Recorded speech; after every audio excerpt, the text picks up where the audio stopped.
অসুস্থ মানুষ আবার নির্বাচন করবে কিভাবে? মানুষ সুস্থ থাকলে তো নির্বাচন সুস্থ হতো। তো যাই হোক, রাজনীতি বাসা দিতে চাই না। এসব দেখতে দেখতে ভাই আমাদের অশান্তি লাগতেছে। জানা ছিল না যে আপনাদের মতো মানুষের হাতে ক্ষমতা গেলে যে এই দেশের মানুষ অসুস্থ হবে। খুবই খারাপ বিষয়। যেই দেশের মধ্যে মানুষ মারা গেলে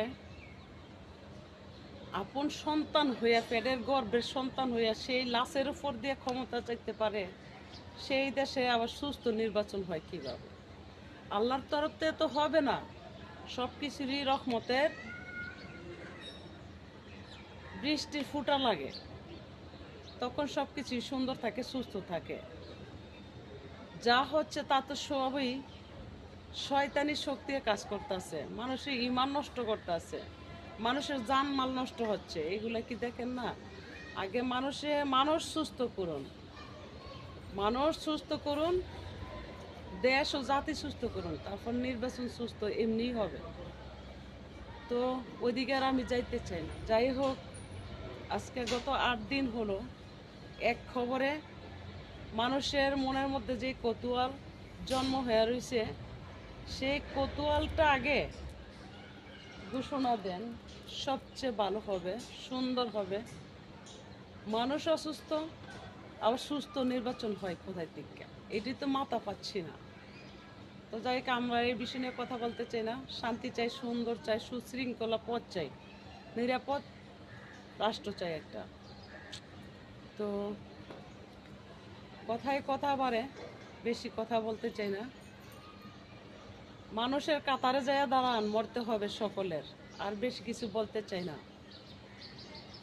যে একজনে পাপ করবে, সেই পাপের হাত ধইরা আপনি পাপ না কইরো তারে সমর্থন কইরা আপনার পাপই হবে।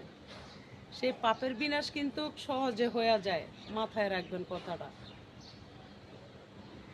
একজন অপরাধ করছে, তার অপরাধের শাস্তি না দিয়া আপনিও তার সাথে হাত মিলাইলেন, সমান অপরাধের বাগী হলেন।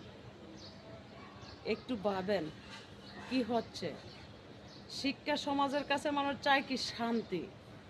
শিক্ষা সমাজের মধ্যে কিভাবে হলো অশান্তি, সেটাই কিন্তু বড় প্রশ্নের মুখে আপনারা মানুষের কাছে। দেখুন, যদিও ছোট মানুষ, কিছু না কিছু বিশ্লেষণ করতে পারি। আপনাদের মতো অত একটা ডিগ্রি অর্জন না করলেও আল্লাহ মেধা ও ব্রেনটা দিছে। কেন দিছে জানেন? সততার কারণে দিছে। যে মানুষ সেবা মানে মানুষ, মানুষ শান্তিতে থাকতে হবে।